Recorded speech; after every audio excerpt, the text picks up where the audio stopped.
Halo, selamat datang di podcast Bicara Bandar bersama saya Arga dari Creative Trader. Pada podcast kali ini saya akan menjawab pertanyaan-pertanyaan yang masuk. Ini podcast Q&A di mana saya akan menjawab pertanyaan yang masuk dari para netizen dalam kolom komentar terutama di YouTube kami, dan fokus pembahasan kali ini akan membahas 3 saham yaitu BBRI, PANI dan Brand.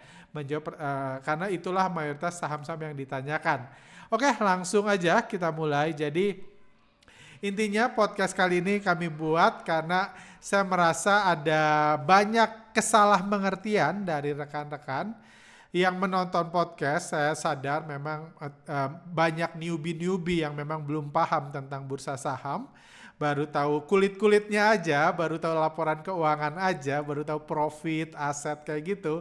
Ilmu-ilmu receh seperti itu. Jadi saya coba menjelaskan ke mereka-mereka karena kalau dari pertanyaannya, dari komentarnya memang banyak yang nggak nyambung dan menunjukkan kalau mereka mungkin nonton videonya tapi nggak ngerti sama sekali apa yang dijelaskan pada video tersebut. Singkatnya, bagi Anda yang belum nonton, kami sarankan nonton karena itu video yang menjelaskan kunci sukses buat saham BBRI supaya harga sahamnya bisa bangkit lagi.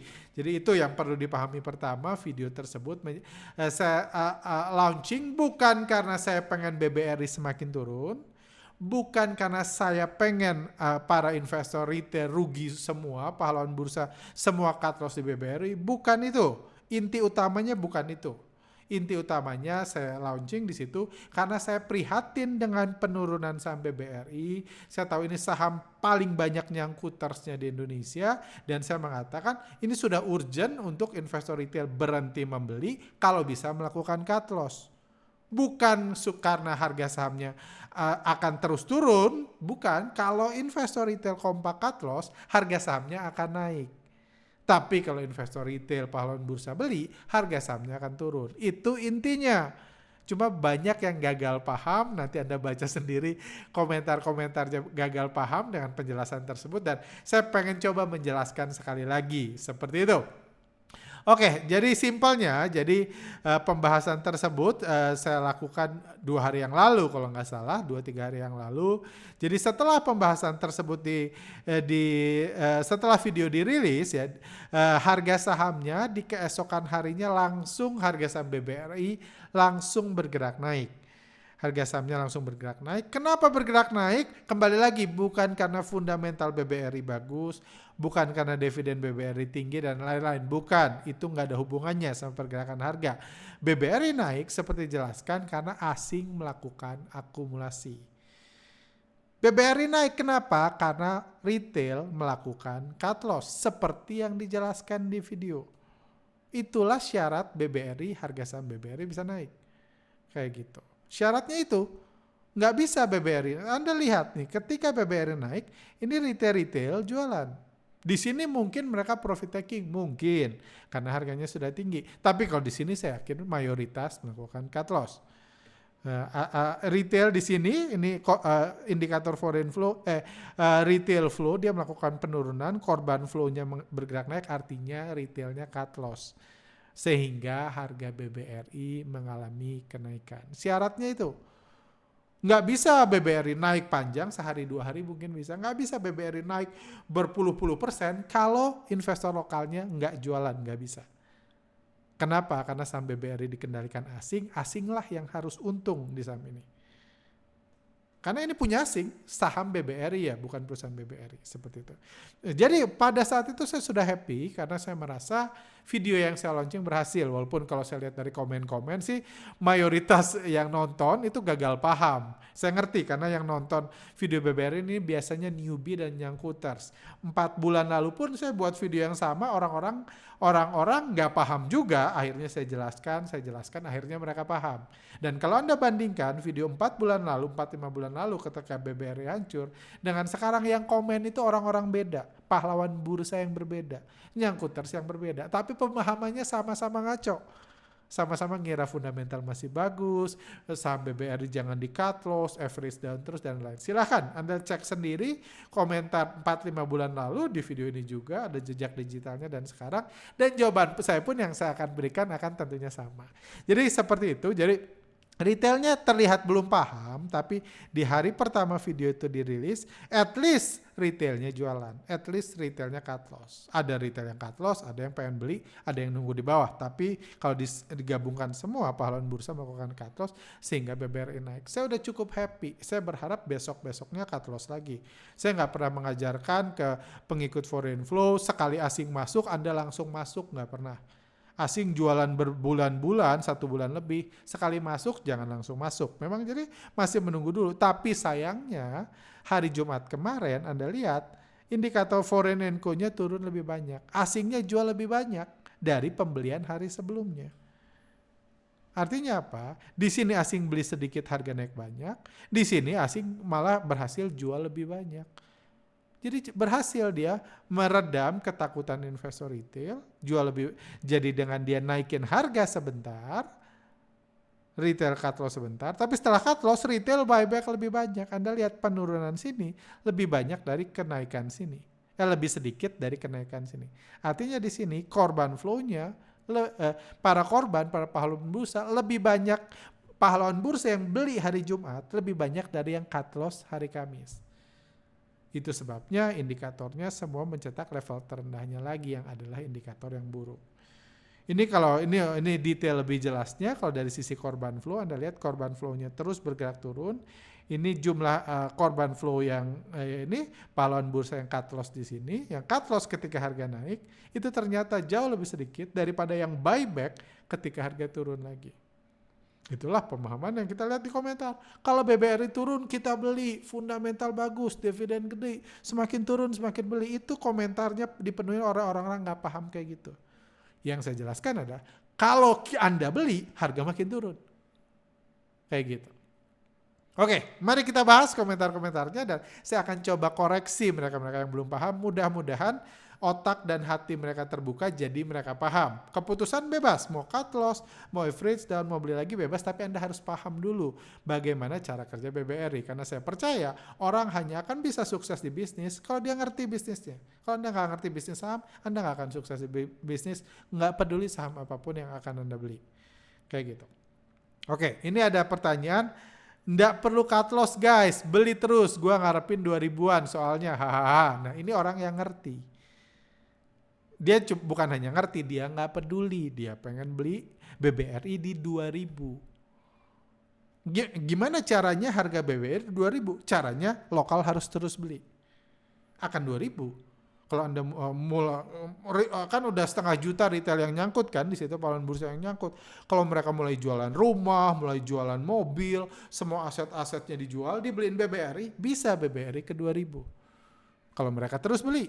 Kalau mereka kehabisan duit bisa naik. Tapi kalau mereka terus beli, nah ini orang yang mengatakan jangan cut loss, jangan jual. Karena kalau jual BBRI naik. Beli terus. Cuma kalau beli terus harus punya duit kan. Kalau duitnya habis ya berarti jual aset buat beli BBRI karena dia ngarepin ke 2000. Ini contoh yang ngerti pembahasan di podcast sebelumnya. Dan ada juga yang mengatakan orang-orang suruh cut loss, dianya belikan anjir. Ya kan saya ngikutin asing. Kayak gitu. Saya nggak mengatakan Anda cut loss supaya saya bisa beli. Saya mengatakan pahlawan bursa harus cut loss supaya harga bisa naik. Supaya asing bisa beli. Dan kalau asing beli ya saya ikut beli karena saya pengikut asing. Mayoritas orang kan memang membahagiakan asing, melawan asing. Makanya ketika asing beli Anda beli terus kan. Asing jual Anda beli terus kan. Kalau saya enggak, saya asing beli, saya beli.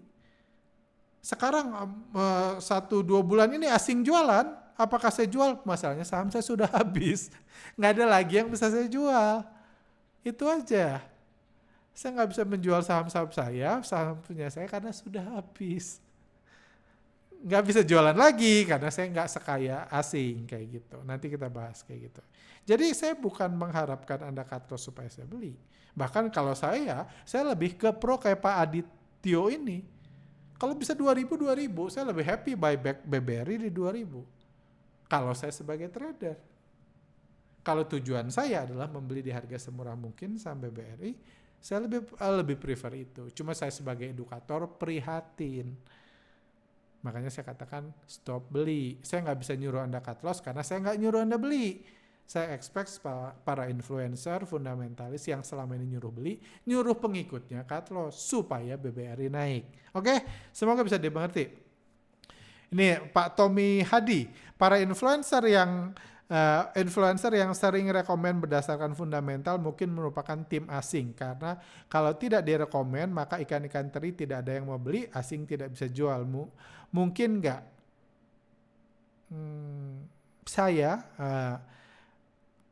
Kemungkinan ada, cuma setahu saya memang, jujur saya pribadi, saya ngebahas foreign flow udah 10 tahun lebih, saya hanya 1 kali dihubungi oleh perwakilan investor asing. Waktu itu ada konten pembahasan saya yang dianggap nggak baik, mereka expect, tolong dong gini. Oke, saya cuma 1 kali. Jadi berbeda dengan bandar-bandar lokal, berbeda dengan konglomerat lokal yang sering collab dengan influencer, supaya misalnya kalau bandar lokal kan wajar, kalau mereka mau jualan saham, dia suruh influencer bilang bagus sahamnya supaya pengikut influencer beli, bandarnya jualan. Itu wajar dilakukan bandar lokal. Kalau bandar asing tidak melakukan itu umumnya, jadi saya nggak bisa menuduh para influencer fundamentalis itu bukan disogok, ya dikasih makan oleh investor asing supaya menjebak investor lokal pada umumnya. Saya bisa mengatakan mayoritas tidak. Tapi yang saya tahu di Indonesia ini, itu mayoritas analis sekuritas, dia nggak dikasih makan sama investor asing, nggak. Mayoritas analis sekuritas itu berkiblat dari analis sekuritas mancanegara, analis sekuritas asing. Jadi ada analis sekuritas retail, lokal itu berkiblat pada analis sekuritas asing. Analis sekuritas asing pasti akan memberikan rekomendasi untuk menguntungkan investor asing. Artinya apa? Kalau Anda disuruh beli, berarti asingnya pengen jualan.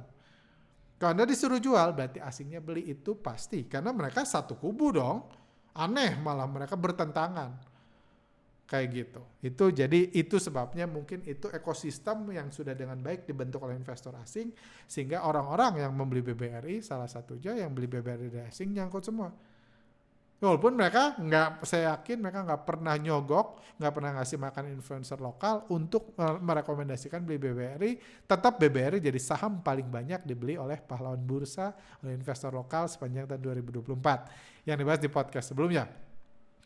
Oke, jawaban selanjutnya, Anda salah bro, semakin banyak beli, semakin turun. Bagi saya, harga semakin turun, semakin dibeli. Ini lagi mempersiapkan 200 juta baru beli, lagi tunggu turun lagi harganya. Oke. Agak ini kurang ini. Cuma yang saya asumsikan pertanyaannya adalah dia mengatakan saya salah karena saya katakan semakin dibeli semakin turun. Jadi menurut dia, kan saya tadi bilang kan, semakin lokal beli, harga BBRI akan semakin turun. Dia bilang itu salah. Yang benar adalah karena harga turun, lokal beli. Itu jadi menarik. Ini sebab akibat nih. Kalau versi saya, karena lokal beli, harga turun. Kalau versi dia, karena harga turun, lokal beli. Mana yang benar? Jadi sebenarnya harga nggak akan turun, harga BBRI nggak akan hancur kalau asing nggak jualan. Asing harus jualan besar. Kenapa? Karena asing bandarnya BBRI yang mengendalikan sepenuhnya harga BBRI asing. Jadi asing harus jualan. Oke, itu penyebab BBRI turun, selalu asing jualan. Oke. Cuman asing tidak bisa jualan kalau pahlawan bursa, kalau investor lokal nggak bisa beli. Nggak ada orang, itu orang cuma nawarin namanya. Penjualan harus ada yang jual, harus ada yang beli. Jadi ketika asing jualan, lokal harus beli. Itu yang buat harga turun. Jadi yang salah ini I think ini. Yang mengatakan bahwa jadi untuk harga BBRI bisa turun, asing harus jualan, lokal harus beli. Jadi karena lokal beli, harga BBRI turun. Tapi dia juga memberikan perasaan dia, action dia bilang, karena BBRI turun, saya beli. Ya nggak salah dong. Let's say hari Senin ada lokal beli, ada asing guyur, lokal beli, harganya turun. Hari Selasa dia bilang, wah BBRI lagi turun. Dia pengen beli, nggak salah. Karena BBRI turun, dia pengen beli, ya itu perasaan dia. Itu bukan mekanisme bursa. Bursa nggak diatur oleh perasaan masing-masing orang. Karena BBRI turun, hari Senin, hari Selasa, investor ini mau beli 200 juta. Nah, karena investor ini mau beli, asing bisa jualan lagi, maka turun lagi. Hari Rabu ada yang bilang lagi, karena BBRI turun, saya beli. Karena lokal banyak yang beli, asing bisa jualan lagi, turun lagi. Jadi turunnya karena lokal beli. Karena Bapak ini nggak akan bisa beli hari Selasa, nggak akan bisa beli hari Selasa di harga turun, kalau nggak ada investor lokal yang berkorban di hari Senin. Kalau investor lokal nggak beli di hari Senin nggak turun, Bapak ini nggak bisa beli hari Selasa. Seperti itu, semoga bisa mengerti Bapak atau Ibu ini, I think ya, mudah-mudahan bisa dimengerti. Karena banyak yang like, artinya banyak yang nggak paham. Oke, lanjut pertanyaan. Saya berharap Pak Arga dan gengnya bersedia menjadi pahlawan bursa dengan menjual semua saham BBRI-nya di harga sekarang. Oh, terlambat, jualannya kami udah lama. Di bawah 4.700 dan sungguh-sungguh menjauhi saham ini. Menjauhi tentunya enggak, saya akan masuk lagi ketika asing masuk.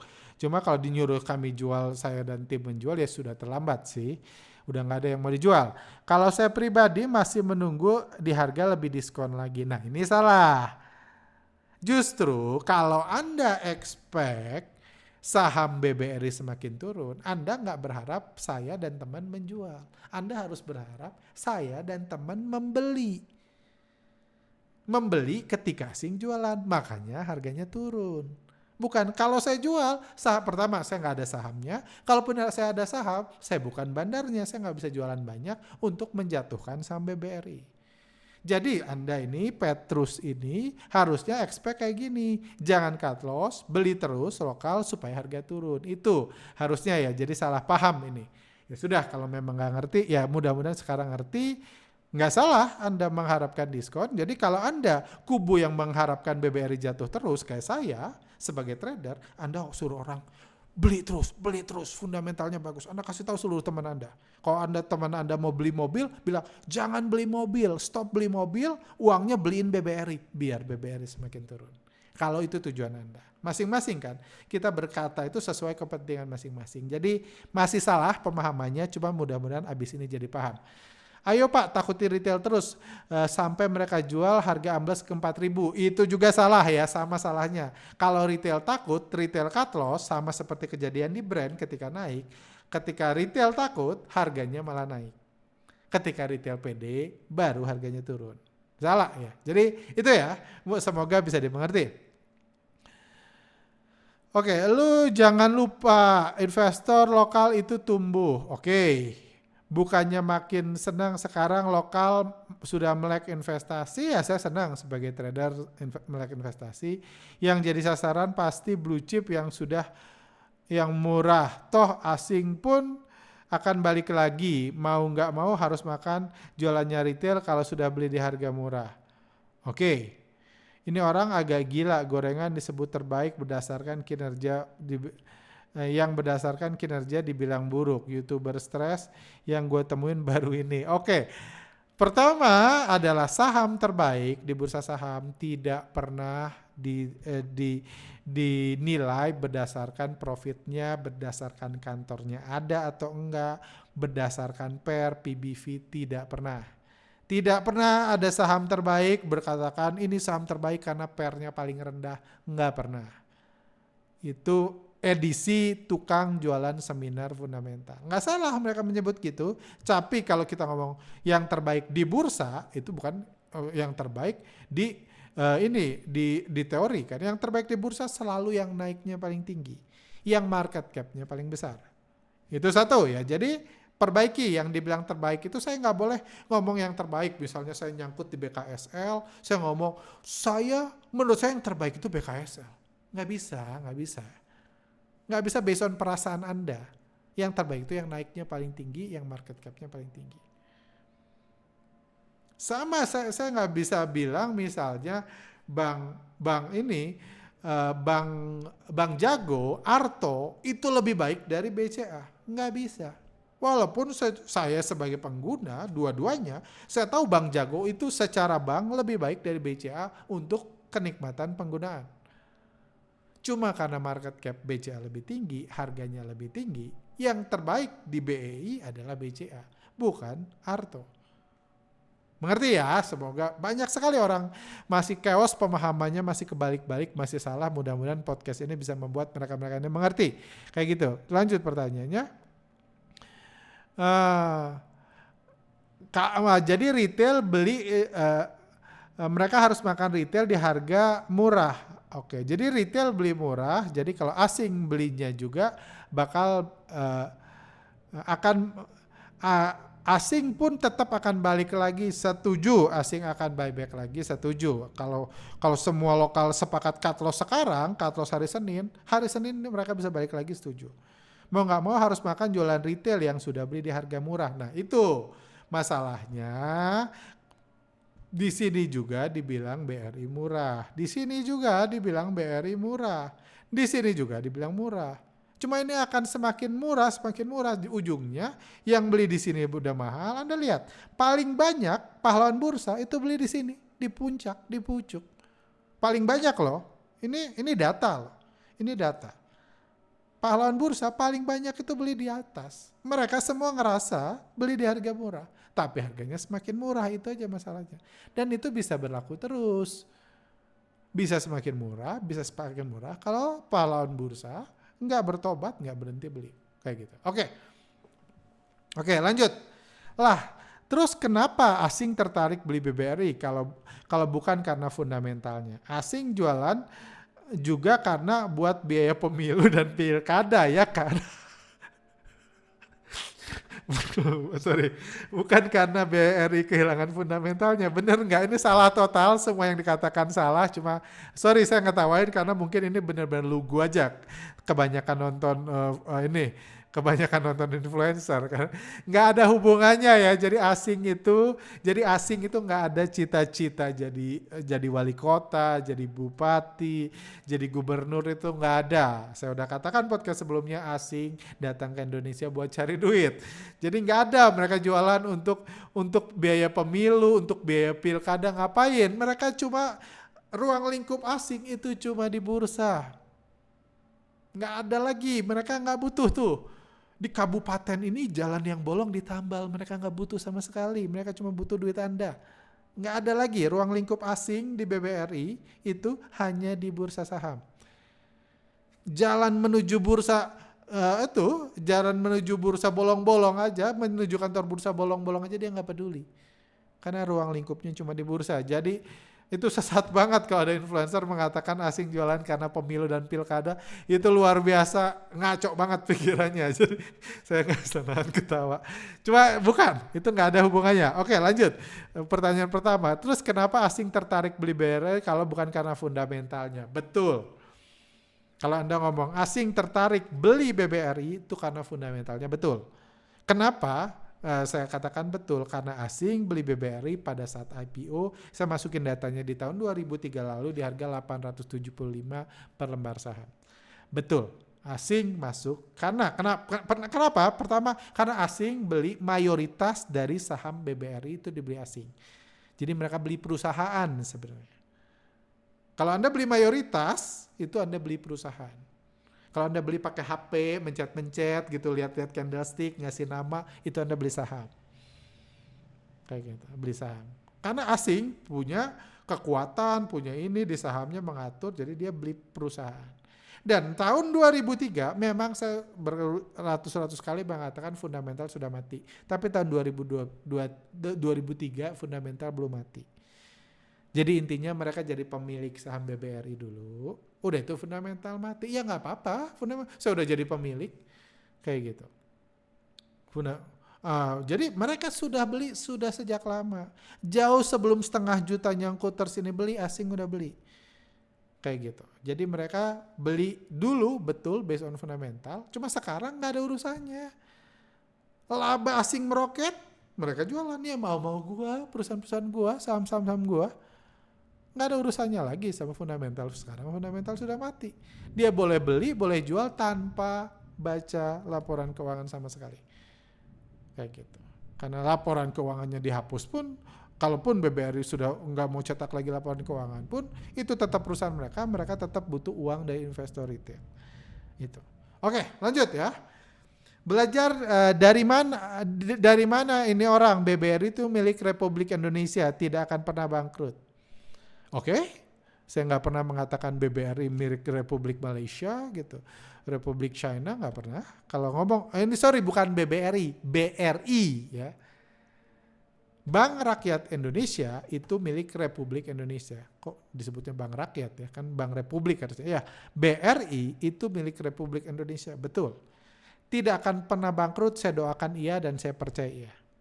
Tahun 98 hanya BRI yang tidak bangkrut. Itu salah, banyak bank nggak bangkrut tahun 98. Belajar lagi sejarah. Ini nggak usah takut ditakut-takutin sama orang yang punya agenda tersendiri. Nggak ada satupun hal yang saya katakan salah. Nggak ada saya mengatakan, nggak pernah mengatakan BRI itu Bank Republik Malaysia, nggak pernah. Milik Republik Malaysia nggak pernah. Yang saya katakan saham BBRI itu dikendalikan asing karena mereka pemegang saham mayoritasnya, sahamnya. Kayak gitu.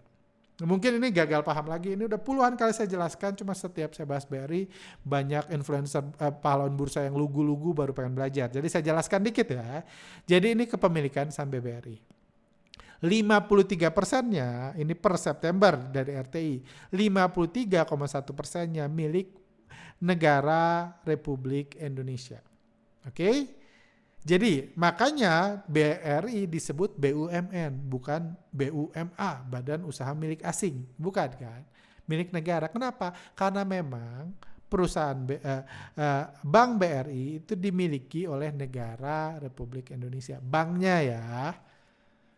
Banknya. Itu sebabnya Bank BRI itu direksinya itu bisa dikendalikan oleh Kementerian BUMN karena memang pemegang saham mayoritasnya, pengendalinya Republik Indonesia. Itu sebabnya Kementerian BUMN bisa request. Hari ini tahun ini dividennya 70% ya. Tahun depan 80%, tahun depannya lagi 3%. Bebas. Asing nggak bisa mengatur itu. Karena ini bank punya negara Indonesia. Kita ngomong banknya, kita ngomong itunya apa? Kita ngomong operasional perusahaannya itu diatur oleh Kementerian BUMN. Kayak gitu ya. Jadi artinya apa? Karena mayoritas ini pengendali perusahaan ini adalah rakyat Indonesia, misalnya direksi BRI bisa diganti sama Raffi Ahmad gitu bisa aja. No problem. Kalau Pak Erik menunjuk Raffi Ahmad menjadi direksi BRI, maka direktur utama BRI adalah Raffi Ahmad. Oke? Kita ngomong banknya ya. Sekarang kita ngomong sahamnya. Saham BBRI sahamnya itu adalah yang disebut saham BBRI adalah saham yang berupa scrip plus. Saham yang bisa diperjualbelikan di bursa saham. Pertanyaannya, berapa saham yang bisa diperjualbelikan di bursa saham yang ada yang dimiliki oleh negara saat ini? Jawabannya 0. Nggak ada satupun saham bank milik Republik Indonesia yang ada di bursa saham bisa dibeli sama asing, bisa dibeli sama kita atau bisa mereka jual. Jadi kalau Pak Erick Thohir mengatakan jual saham BBRI, negara mau jual saham BBRI itu nggak ada barangnya, harus dikonversi dulu. Dan sampai sekarang ini nggak ada. Dan sebagai badan usaha milik negara, kepemilikan negara harus selalu di atas 50%. Jadi kalaupun buat kebijakan, someday buat kebijakan undang-undang, yang mereka jual cuma 3%. Yang bisa mereka jual supaya ini tetap badan usaha milik negara.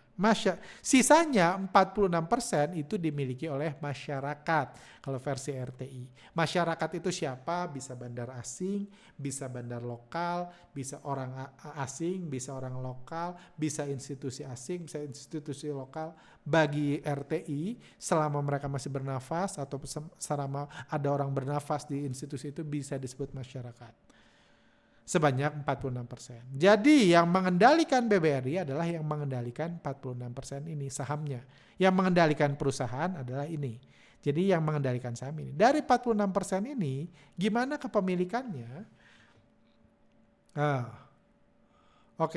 Jadi ini kepemilikannya dari 46%, 46,1% ini, kepemilikan BBRI itu 70,3%-nya per data Oktober 2024 itu dikuasai oleh asing. 31 Oktober lalu, 70,3% saham BBRI di bursa saham yang bisa diperjualbelikan itu dikuasai oleh asing. Itu senilai 239 triliun rupiah. Terus kepemilikan pahlawan bursa mana? Nah, per Oktober lalu, akhir Oktober, 10% kepemilikan pahlawan bursa, 10% saham Skriples, saham BBRI yang di market, itu dimiliki oleh pahlawan bursa dengan nilai sebesar 34,6 triliun. Oke, jadi sudah jelas ya, pahlawan bursa pegang 10%, yang ada di bursa saham, asing pegang 70%, negara pegang 0% di bursa saham. Oke, sudah jelas. Jadi ini sesuai. Jadi ini data yang Anda cek di Kesei, Anda akan menemukan data yang sama. Kalau nggak percaya sama saya, cek di Kesei. Cuma jangan percaya influencer yang ngomong-ngomong nggak nunjukin data, pakai logika anak mahasiswa yang nggak ngerti apa-apa, jangan ya, kayak gitu. Lihat datanya. Oke, ini menjawab pertanyaan ini. Waktunya anak bangsa ambil alih BBRI, jangan sisakan 1 lembar lot buat asing atau asing asong. Guys, HK kanan, jangan ada cut loss biar si bandar asing pusing, akhirnya dia HK di harga mahal. Nah, pertanyaannya, oke, kalau logikanya ini, pertama, sekarang aja para pahlawan bursa itu udah emosi di kolom komentar, udah nyalahin, udah pembenaran pakai dividen dan lain-lain, itu baru 34 triliun yang mereka beli total. Setengah juta nyangkuters itu total kepemilikannya cuma 34,6 triliun. Duit dari mana mau beli 239 triliun lagi? Ini memang orang cuma ngomong memang gratis. Cuman untuk beli dari asing sampai nggak menyisa slot pun saat ini nilainya 239 triliun, duit dari mana? Kayak gitu. Mau beli, kalau asing mau jual semua, Anda harus punya segini untuk menguasai. Terus jadi HK cut loss dan jangan pusing, akhirnya asing harus HK di harga mahal. Kok bisa? Gimana harga bisa mahal? Kalau lokal beli terus ya semakin lama semakin murah. Kok bisa hajar kanan di harga mahal itu gimana? Baru punya 10% aja udah jeblok. Ini BBRI. Apalagi punya 70% hancur harga BBRI. Lokal nggak bisa mengendalikan harga karena lokal masing-masing, lokal berantem. Anda lihat di komen ini aja, ada yang berharap hancur terus, ada yang nyuruh saya cut loss, nyuruh saya jualan biar harga sahamnya semakin turun. Yang nonton ini yang sedikit aja pemahamannya beda-beda, apalagi kalau punya semakin banyak. Seperti itu ya. Jadi kalau Anda merasa kuat, asing mending minggat biar lokal kuasai. Kita lihat lokalnya punya duit atau enggak. Kecuali Anda mau buat gerakan, yuk kita jual rumah, yuk jual mobil, yuk semua gaji kita beliin BBRI supaya harga BBRI semakin turun, supaya BBRI dikuasai oleh lokal, silakan. Kayak gitu ya. Cuma datanya saya berikan ya, biar Anda ngitung-ngitung. Jangan ngomong pakai emosi, nggak pakai data, nggak pakai, ini malu lama-lama. Pak, saya masih bingung. Di situ asing beli 5T. Ini ya pembahasan saya sebelumnya, di atas harga 5 ribuan. Oke. Tapi waktu dijual 12T di bawah harga 5.000, oke? Atau mereka sudah akum di harga bawah, sudah dikatakan mereka mulai menguasai BBRI sejak IPO. Saya waktu itu nggak punya datanya, nggak disediakan datanya berapa persen, cuma saya yakin dari data sebelum pertama tahun 2008 yang saya miliki aja, kepemilikan asing udah lebih dari 70%. Kayak gitu. Jadi saya percaya di IPO mereka sudah beli banyak, jadi yang pasti adalah mereka modal 5T dan yang 5T pertama yang mereka jual itu di atas modal mereka beli. Kalau Anda ngomong 5T pertama ya. Kayak gitu. Cuma setelah itu mereka jual 7T lain di bawah, ya nggak apa-apa, mereka punya modal di bawah. Ingat, asing nggak beli BBRI karena fundamentalnya bagus. Mereka bukan orang gila. Datang ke Indonesia, BBRI fundamentalnya bagus, saya beli itu, BBRI itu punya mereka. Oke? Asing nggak akan beli BBRI karena lihat laporan keuangan. Mereka bukan orang gila. Itu perusahaan punya itu saham punya mereka, 70% punya mereka. Asing hanya beli BBRI supaya harganya naik. Kenapa? Karena kalau harga naik mereka bisa jualan lebih banyak. Itu aja, karena tujuan mereka cari duit. Semoga ngerti ya. Oke, lanjut. Jangan takut guys, mau sebanyak apapun retail, kalau sabar nanti harga BBRI juga akan mengikuti fundamentalnya. Itu juga hal yang sesat ya, hati-hati ketika orang ngomong kayak gitu. Karena saya dengar 10 tahun lalu, ada seorang analis terkenal bilang BBRI ini secara fundamental lebih bagus dari BCA. 10 tahun lalu loh, bahkan udah 12 tahun lalu Pak. Secara fundamental jauh lebih sehat dari BCA, jauh lebih ini, keuangannya lebih banyak, untungnya lebih besar, dan marketnya lebih besar, itu kecapnya 10-12 tahun yang lalu. Artinya apa? Dia katakan harusnya market cap BRI itu jauh di atas BCA. Beli aja BRI sekarang karena nanti akan mengikuti fundamentalnya. Kecap. Sampai hari ini nggak nyusul-nyusul, malah semakin jauh bedanya dari BCA. Walaupun yang dia katakan secara perusahaan benar, profitnya jauh lebih besar, market capnya jauh lebih besar, kayak gitu. Cuma kecap, nggak ada tuh mengikuti fundamentalnya, nggak ada. Saya udah berkali-kali mengatakan nggak ada harga fundamental, itu nggak ada. Yang namanya harga bandar. Kalau nggak percaya, Anda cek para fundamentalis yang kerjanya baca laporan keuangan itu, tanya harga fundamental BCA itu berapa, harga fundamental BRI itu Anda tanya langsung. Anda tanya 10, 10-10-nya ngomong beda. Jadi itu bukan harga fundamental, itu tebakan dia aja. Kayak gitu. Anda cek analis-analis, rekomendasi harga wajar BRI semua di atas, dan semuanya beda. Bahkan bisa tiba-tiba dirubah kalau misalnya asing pengen lokal cut loss, tiba-tiba direndahin harga BRI. Lihat ya. Biarkan saja hasil jualan, jika harga sudah nggak wajar turunnya, perusahaan tidak akan tinggal diam, maka akan memborong sahamnya sendiri, nggak ada urusan. Perusahaan nggak akan diuntungkan dengan naik turunnya saham BRI. Kayak gitu. Kecuali ada krisis, untuk menstabilkan, pemerintah menyediakan uang untuk membeli, memerintahkan untuk membeli. Sekarang dia udah krisis, nggak akan dibeli kok BBRI kalau nggak ada krisis market crash yang membuat pemerintah merasa butuh menstabilkan kondisi ekonomi negeri ini. Nyangkut 1,5 juta yang masih happy pengen dapat dividen, nggak ada yang butuh ditolong. Masih banyak yang perlu ditolong, Sril dan lain itu lebih penting ditolong sekarang karena udah mau tutup kan. Kalau earnings dan dividen terus naik dan terus membaik dan bisa menciptakan dividen yang tinggi, apakah kita perlu khawatir asing buang saham BRI terus? Ya terserah sih, ya mungkin kalaupun Anda, pertama asing hanya akan menjual ketika lokal terus membeli. Dan saya percaya sooner or later lokal akan habis duitnya. Kecuali Anda mau buat gerakan kan. Anda membuat gerakan, yuk jual rumah, yuk jual saham. Kalau kedepannya kita lihat orang-orang mulai jual rumah, harga rumah jatuh, harga tanah jatuh, karena orang semua beli BRI, kita bisa perlu khawatir asing akan terus jual BBRI yang nilainya masih 240 triliun tadi. Kalau itu nggak terjadi, terlepas dari earningnya bagus, dividennya bagus, karena BRI selalu earningnya bagus, dividennya bagus kok. Tahun lalu bagus, tahun ini bagus, tahun ini bisa turun. Tahun ini asing bisa jualan puluhan triliun. Artinya apa? Tahun depan juga bisa jualan puluhan triliun. Tahun depannya lagi bisa jualan puluhan triliun, masih banyak saham mereka. Walaupun semuanya bagus, itu fakta. Kayak gitu.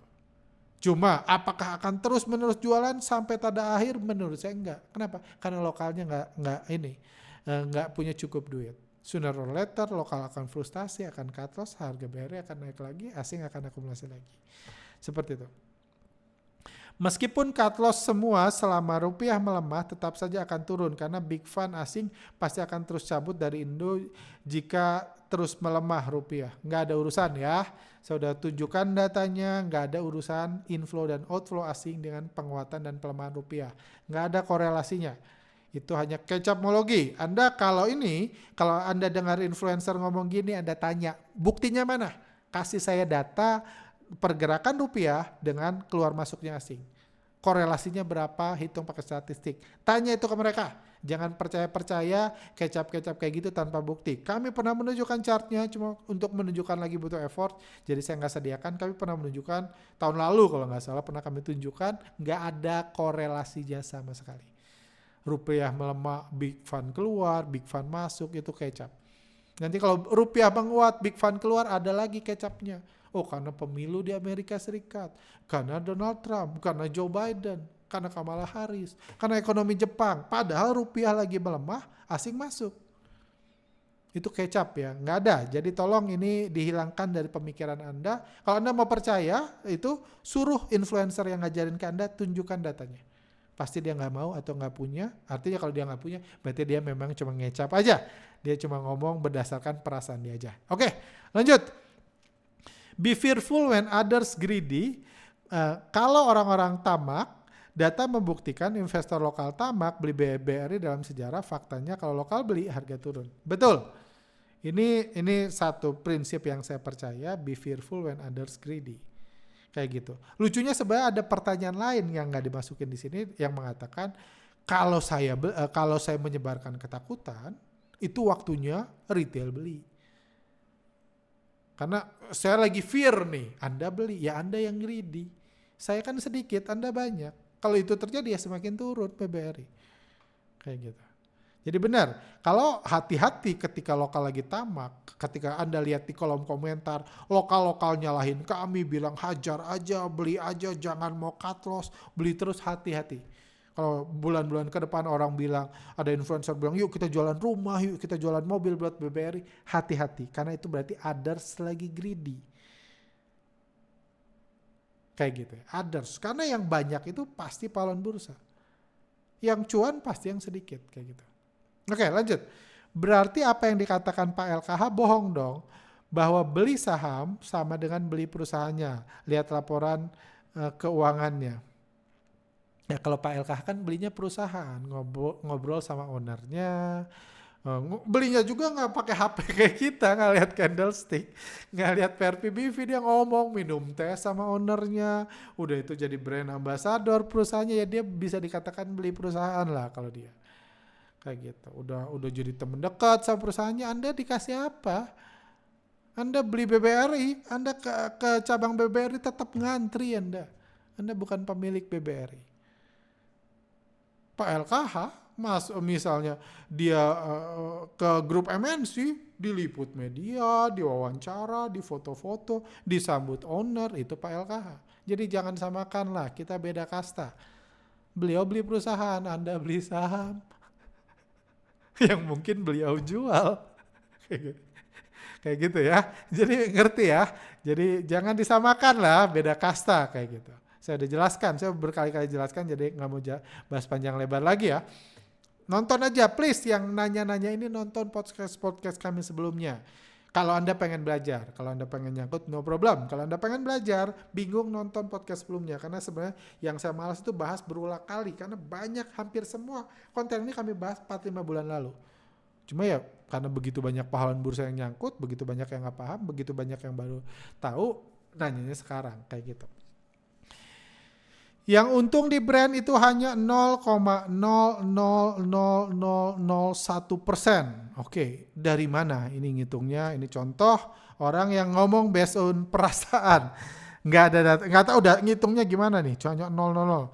Saham yang dipunyai retail hanya 3%. Itu ya betul lah sekitar 3. Yang untung pengendali dan kroconya kayak si titik-titik. Ya saya juga termasuk yang untung. Yang mengikuti kan pengendali, ya itu kan goalnya.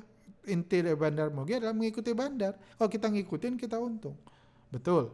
Yang lain hanya dapat berita, jangan menghayal terlalu tinggi. Ya kalau nggak beli ya pasti dapatnya berita doang lah ya. Karena nggak ada cara, kalau nggak ada cara Anda untung kalau Anda nggak beli sahamnya. Kalau Anda percaya fundamental masih hidup, nggak ada cara untung di saham brand. Karena brand nggak ada fundamentalnya. Nggak ada cara itu. Ya jadi, tapi 0,000% itu salah. Ada ribuan orang, belasan ribu orang yang untung di saham brand. Overall ya, meskipun harga sahamnya sekarang masih 7 ribuan, belum jadi terbesar di Indonesia lagi, itu saya yakin ada belasan ribu orang untung di brand. Tapi mereka harus ada transformasi, harus ada pemahaman yang benar dulu baru bisa untung. Kalau ngerasa yang bisa cuan cuman BBRI, ya nggak mungkin Anda bisa untung dari brand. Ingatlah wahai trader, rugimu adalah untung Bang Arga. Apa urusannya rugi Anda untung saya gitu? Emang kalau Anda rugi Anda setor duit ke saya gitu? Atau gimana? Apa urusannya? Ingatlah wahai investor, dividenmu tidak bisa direnggut oleh harga. Ya iya betul. Rugi Anda nggak ada urusannya sama saya, kecuali Anda beli saham yang saya jual, itu pun kita nggak saling kenal kan. Dividen Anda ya nggak akan diambil sama saya pasti. Cuan Anda juga nggak akan diambil sama saya. Kayak itu hacker namanya yang bisa ngambil rugi atau cuan kayak gitu. Ya harusnya pertanyaan gini jangan masuk, sorry ini kayaknya admin salah ini. Bang tolong dong dibahas perkembangan brand dan FTSE, bagaimana perkembangannya, apakah mungkin selevel Pak PP gagal masuk FTSE, sebab kalau gagal artinya PP gagal mencapai tujuan utama jualan ke asing, kalau gagal bagaimana nasib brand bang. Terima kasih, makasih buat ilmunya selama ini yang jadi melek tentang dunia saham. Oke. Saya belum tahu, bahkan ketika video brand naik saya katakan saya belum tahu perkembangannya. Cuma memang ada rumor-rumor positif, itu betul. Ada beberapa rumor positif yang buat optimis, buat ini betul. Itu aja sih. Ya, indikator baik ada pahlawan bursa mulai disarankan untuk cut loss saham brand itu. Ini cuma kepastiannya saya nggak punya sama sekali bocoran yang mengarahkan ke situ. Kalau gagal, ya sekarang bisa kita asumsikan gagal. Karena sebenarnya ini bukan gagal ya, udah berhasil dikeluarin lagi. Karena butuh paperwork katanya kan, dan lain-lain kayak gitu. Atau butuh dikasih sahamnya. Jadi itu aja sih. Jadi ya at least di harga sekarang itu, ya kan saya udah bahas juga kan average pembelian sekarang. Di harga sekarang itu saya nggak terlalu takut brand turun lagi. Kalau brand saya masih punya sahamnya, saya nggak terlalu takut brand akan turun lebih dalam. Saya udah jelaskan juga kan, kepemilikan saya di video sebelumnya pun nggak banyak di brand, tapi saya belum berencana masuk karena belum ada indikasi retail cut loss lagi, influencer belum menyarankan untuk cut loss brand lagi. Saya belum berani masuk lagi. Udah sih, dan so far kalau let's say 3 bulan ke depan masih gagal masuk FTSE, menurut saya masih ya gitu-gitu aja gitu. Belum berhasil profit taking tapi bukan berarti bubar juga seperti itu. Oke, lanjut. Ini grafik brand di sini Anda lihat Foreign & Co-nya sempat akumulasi, sempat naik kayak gitu. Tapi setelah itu retailnya mulai berhenti beli, retailnya nggak melakukan cut loss, jadi masih cenderung sideways. Dan Foreign Co-nya ada turun sedikit kayak gitu. Cuma overall ya masih gitu-gitu aja lah. Seperti itu, belum ada perkembangan lanjut. Fundamental is dead, yes or no, panik ke 40.000. Wah, gue seneng nih pertanyaan gini. Let's say dengan asumsi 3 tahun ke depan, menurut saya no. Panik nggak ke 40.000. No, memang betul. Apa ya? Jadi saya cerita seperti ini. Ini pengalaman yang Anda kalau ngobrol sama orang-orang kaya yang udah lama trading di bursa, mereka pasti pernah mengalami. Akan ada waktunya orang kaya itu dihubungin seseorang yang mengaku investor hebat, analis hebat, trader hebat, atau bandar segala macam, mengakunya beda-beda, atau sekarang influencer yang dia bilang saham-saham gak jelas, mungkin di harga 300 dia bilang ini bisa ke 7.000, lu beli aja. Dia ngomong kayak gitu pertama udah itu naik bisa ke 7.000 kayak gitu. Cuma karena belum percaya, belum ada kepercayaan terhadap orang tersebut, orang kaya itu biasa nggak beli. Baru beli mungkin baru dia, wah gue udah dibilangin dari GoPay nih. Akhirnya baru beli di 5.000. Ternyata benar ke 7.000. Orang kaya itu. Jadi orang kaya itu percaya banget sama orang ini. Sama analis, bandar dan lain. Jadi gue dapat bocoran bandar. Sering banget saya dapat itu. Saya dikasih tahu bandarnya bakal segini gitu. Udah terbukti benar sebelumnya. Tapi ketika udah sampai 7.000 dia nggak bilang jualan. Itu ciri-cirinya.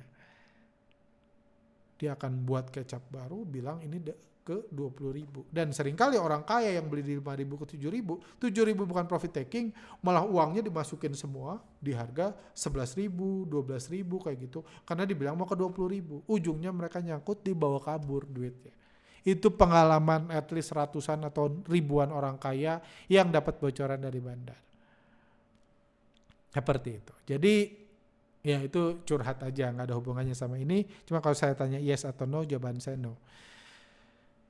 Semoga saya salah karena saya tahu yang fakta lain yang saya temukan adalah jumlah pemegang saham PANI itu semakin lama semakin besar dan optimismenya udah kayak pemegang saham BRI ini yang punya PANI sekarang itu. Nganggap nggak akan, kalau turun juga nggak apa-apa, opportunity udah mirip sama BRI. Brand kan rencana cuannya jualan ke asing. Kalau PANI gimana Pak? Kapan bandar profit taking dan siapa yang akan bakal jadi korbannya? Kapannya saya nggak tahu. Udah ada indikasi yang buat saya jualan. Cuman siapa yang jadi korbannya?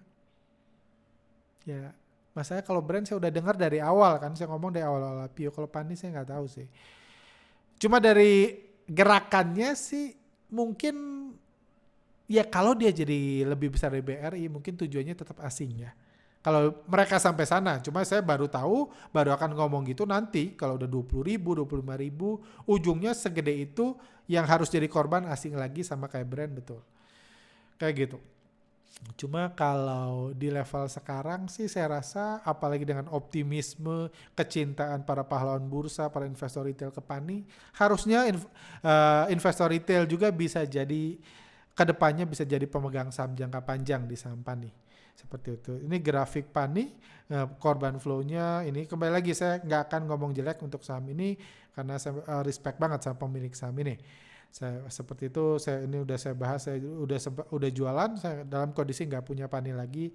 Jangan nggak usah bahas lebih panjang. Oke. Lanjut, pertanyaan lain. Apa rasanya sudah lama bahas bandarmologi tapi yang nonton sedikit, sementara orang lain bahas fundamental yang dibilang sudah mati tapi yang nonton videonya lebih banyak. Anda sehat?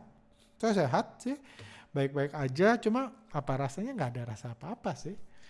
Saya tahu ya kayak sama aja kalau ya kayak misalnya kayak ada orang ngomong, apa rasanya lu di universitas itu, universitas ternama di dunia, tapi yang ikut segini. Di Indonesia universitas nggak jelas, mahasiswanya lebih banyak. Apa rasanya? Ya nggak ada rasa apa-apa. Kayak gitu.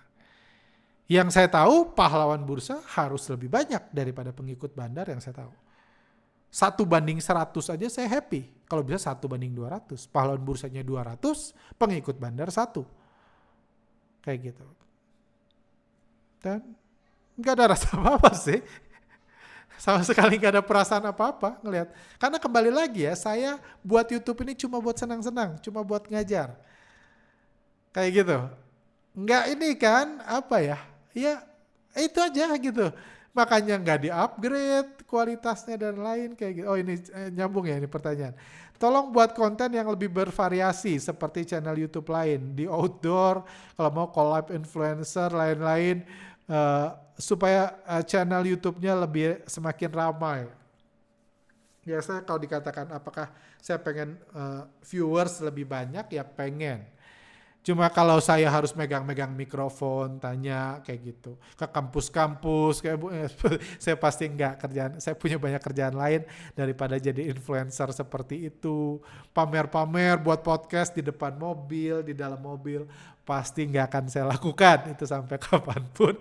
Karena kembali lagi saya buat senang-senang di sini kayak gitu, dan kalau kayak gitu saya udah ngerasa jadi kayak influencer sesungguhnya, saya pasti nggak mau melakukan itu. Jadi kalau ngomong variasi, betul saya juga ada kebosanan, apalagi ini membahas yang komplit saya bahas 6 bulan yang lalu. Saya pengen ada variasi, cuma nggak ke situ arahnya pastinya. Kayak gitu. Kalau influencer sebenarnya saya mau aja, cuma saya sadar di bursa ini nggak banyak orang mau against the ecosystem. Ekosistem bursa ini udah anjuran apa yang diajarkan sudah ada, ajarin fundamental, ajarin ini, ajarin teknikal, ngomong yang bagus-bagus di saham, ngomong kecap-kecap, itu adalah sesuai dengan ekosistem, anjuran, arahan, garis besar dari Bursa Indonesia. Yes. Orang kalau nggak sesuai dari itu kayak saya, banyak yang nggak suka, banyak yang ngeblokir, banyak yang nggak mau, atau banyak orang yang takut berhubungan dengan kami. Karena takut dianggap temannya Arga nih, udah jangan diundang lagi. Banyak yang takut itu. Jadi ya itu sih, saya mengatakan saya nggak bisa apa ya? Ya saya nggak ya intinya influencer. Saya kalau diundang influencer saya terima. Cuma saya nggak mau mengundang karena saya tahu mayoritas 99% pengajar di bursa itu sesuai dengan ekosistem. Baik buat rantai makanan. Saya against. Jadi saya, kalau Anda mengatakan saya sesat, bahkan saya di workshop bilang, selamat datang, saya akan mengajarkan Anda ilmu sesat. Saya dengan ini, karena saya against. Kalau di mana yang benar 99 atau 1, ya yang 99 harusnya disebut benar. Nggak mungkin 99 disebut salah, yang 1 benar kan. Marah yang 99 itu, kayak gitu. Jadi itu sih ini, cuma doakan saya punya ide bagus, cuma kalau Anda pengen saya di mobil, pamer cuan di ATM, ngeliat saldo, untuk buat konten, no, big no. Saya bukan orang seperti itu, nggak ada punya rencana seperti itu. Dan karena saya YouTube ini dapat duit berapa aja setiap bulan, saya nggak pernah ngecek, nggak pernah tahu, dan nggak pernah peduli. Seperti itu ya. Lanjut, Pak Arga, sedikit di luar konteks. Bisa bahas tentang gadget atau PC apa saja yang Pak Arga pakai untuk trading. Terima kasih, semoga terjawab. Nothing special. PC, saya nggak tahu ini PC apa ya. Ini PC aja sih. i5, saya ingat saya seri berapa udah cukup lama, saya nggak ganti PC. Nothing special, yang mirip dengan mayoritas ini Anda, dan saya nggak ngerasa kalau di upgrade jadi i7 cuan saya lebih gede, atau kebutuhan ini saya nggak ngedit video, nggak ngelakukan apa, nggak ngerender, nggak butuh, nggak main game, saya nggak butuh semua itu. Trading saham sih ya cuma buy sell, itu gampang banget. PC apapun bisa, cuma saya merasa jauh lebih baik kalau saya pakai 2 monitor. Jadi saya dimanapun tempat saya trading, saya selalu punya 2 monitor. 2 monitor cukup besar di kanan dan kiri. Jadi saya bisa sambil ngamatin market, sambil ngerjain yang lain, sambil balas WhatsApp dan lain-lain. Itu menurut saya pasti. Istri saya pernah beli monitor curve yang lebar kayak gitu biar keren, tapi saya coba nggak enak. Lebih enak 2 monitor. Jadi bahkan saya jual waktu itu, dikasih adik istri saya jual. Karena saya nggak suka pakai monitor besar, itu gaya memang bagus buat konten, bagus buat dipamerin, cuma dipakai bagi saya sih nggak lebih enak daripada 2 monitor besar. Jadi saya pakai 2 monitor, speknya saya nggak tahu dan nggak penting speknya, cuma 2 monitor. Laptop saya pakai MacBook Air, udah sih, cuma saya install Windows karena mayoritas tool saya pakai Windows. Ya, saya suka MacBooknya, cuma di bursa saham Indonesia lebih banyak yang kompatibel sama Windows, jadi ada Windows di MacBook Air saya. Gadget, HP Samsung, enggak. Saya di-upgrade pakai HP yang 1,5 jutaan juga, saya yakin trading saya sama aja sih. Jadi enggak penting juga seperti itu. Itu sih. Enggak sesuai harapan karena ya menurut saya itu aja. Saya pernah coba pakai 3 monitor, menurut saya ribetnya lebih banyak, tapi nggak meng-upgrade banyak. Cuma kalau pakai 1 monitor menurut saya mengganggu. Sama satu lagi, saya nggak suka trading di laptop karena monitornya 1. Memang bisa di double pakai iPad itu, cuma menurut saya ribet. Jadi saya kalau benar-benar serius trading, saya di komputer monitor 2. Kayak gitu. Itu aja sih. Jadi monitor mungkin kalau saya tambahkan dengan ini. Terakhir mungkin, bisa tolong jelaskan tentang workshop ngatur duit, apakah mau switching market ke yang lebih besar? Oke, ini sengaja saya di akhir, syukur ada yang nanya, jadi saya jawab juga karena saya mau pengen promo. Saya nggak pernah promo workshop di Gathering kecuali workshop ngatur duit, di podcast kecuali ngatur duit. Kenapa? Karena pertama, ngatur duit ini non-profit. Goalnya bukan buat cari profit, tapi jadi simpelnya kayak gini. Saya udah bahas di penjelasannya di website ngatur duit, di promote juga di Telegram CTS. Cuma intinya, Simpelnya yang berhubungan dengan saham, saya ketemu banyak orang. Saya udah ngajarin mungkin ada 3.000 orang dalam workshop. Dan 3.000 orang itu ada orang yang sangat kaya, ada konglomerat, ada pemilik emiten, ada pemilik sekuritas, ada dirut sekuritas, ada mahasiswa, dan orang-orang biasa. Dan saya ada satu fakta yang agak ngeselin buat saya adalah, jadi saya menemukan orang-orang yang ketika dengar dia cerita, saya ada dalam hati, aduh kenapa lu ikut workshop gua gitu kan. Orang yang udah berjuang, saya udah tabung 2 tahun untuk ikut workshop ini. Kayak gitu, kalau gitu saya dalam hati langsung berdoa, mudah-mudahan dia langsung cuan besar, langsung pengorbanannya, usahanya langsung diberkati sama Tuhan. Jadi cuannya besar pakai ilmu yang saya, itu doa harapan saya selalu. Kayak gitu. Ada orang ya, intinya kalau saya bagi, ada orang yang menurut saya biasa aja, ekonomi normal lah, nggak miskin tentunya, normal. Dan ada orang kaya raya yang ikut workshop saya. Dan based on penilaian saya, pemantauan saya menemukan ternyata orang-orang kaya yang ikut workshop saya ternyata jauh lebih gampang cuan daripada orang-orang biasa. Ini mungkin saya ngomong ini membuat banyak orang gak ikut workshop saya, workshop Bandar Melayu, Foreign Flow, no problem. Saya cuma curhat aja alasan kenapa saya buat ngatur duit, salah satunya. Jadi saya menemukan ternyata orang di trading saham, itu orang kaya trading saham, itu overall loh. Karena menurut saya ini gak ada urusannya sama Bandar Melayu dan Foreign Flow. Karena gak ada hubungannya ke situ. Maka orang semakin kaya semakin susah ikut workshop Bandar Melayu, semakin susah tradingnya, yes. Itu secara teori seperti itu. Cuma saya temukan orang kaya trading saham itu lebih gampang suksesnya daripada orang biasa, apalagi orang yang pas-pasan banget. Mungkin ekosistem itu orang-orang petinggi akan benci saya ngomong ini, cuma ini yang penilaian saya pribadi ya. Saya menemukan seperti itu. Orang yang banyak duit, yang pakai Mercy, yang rumahnya gede dan lain itu, kalau dia start trading saham dari nol, itu lebih mungkin cuan daripada orang, lebih mungkin sukses, atau cuan lah ya, cuan, nggak rugi, daripada orang-orang yang pas-pasan banget. Masih sandwich generation, gaji pas-pasan, invest hasil berhemat luar biasa, dan lain. Kayak gitu. Apalagi udah terlilit utang, trading saham itu hampir pasti gagal. Sedih ya, saya pribadi, kalau Anda nanya, saya lebih pengen orang biasa sukses besar daripada orang kaya. Orang kaya sebelum ikut workshop gue aja udah kaya. Kayak gitu. Cuma saya menemukan kebalikannya. Kenapa? Karena saya sadari ternyata orang yang keuangannya tidak sehat, tidak stabil, itu akan susah dalam berinvestasi. Itu yang saya sadari.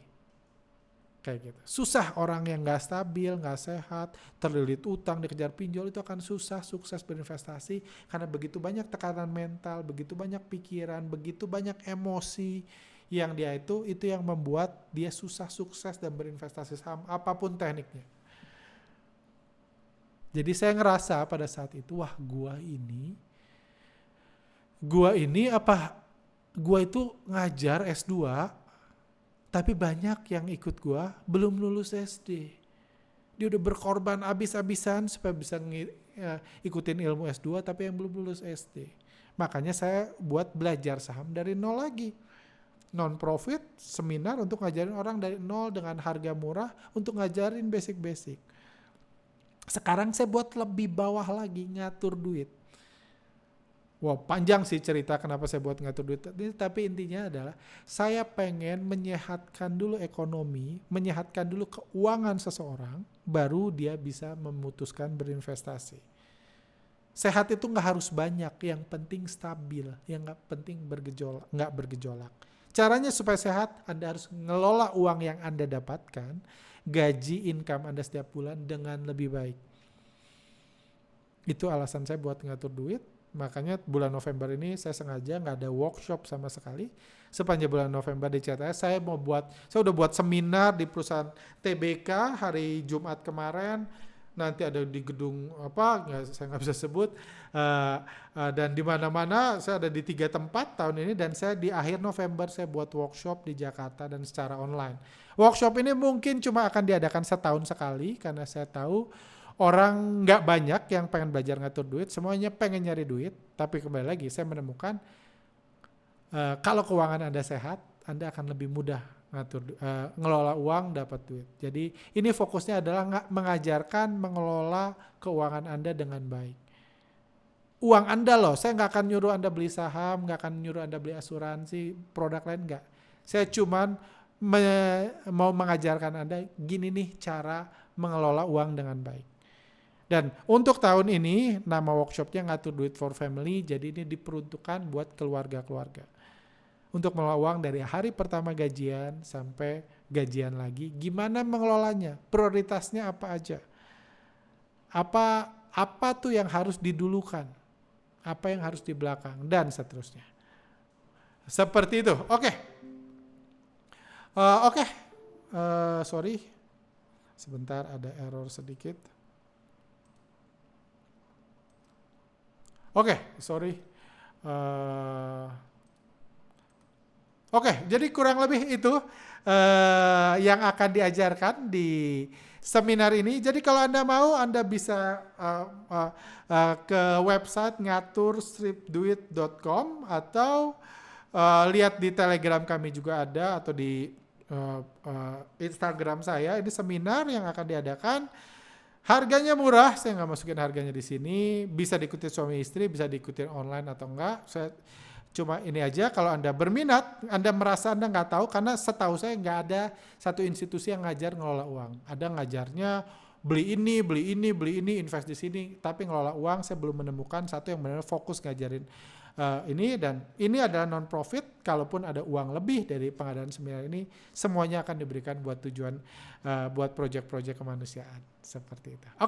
Sampai sini aja. Thank you buat rekan-rekan. Sukses selalu buat teman-teman. Kita doakan yang terbaik buat BRI. Apa itu terbaik buat orang, kan ada yang turun, ada yang naik. Cuman saya sih doakan biar kalau turun pun gak turun banyak banget, supaya selanjutnya naik. Saya udah pengen beli saham itu. Juga buat brand, buat Pani, biar semuanya sebanyak mungkin bisa diuntungkan di saham tersebut. Sampai sini aja. Thank you buat pertanyaannya. See you next time.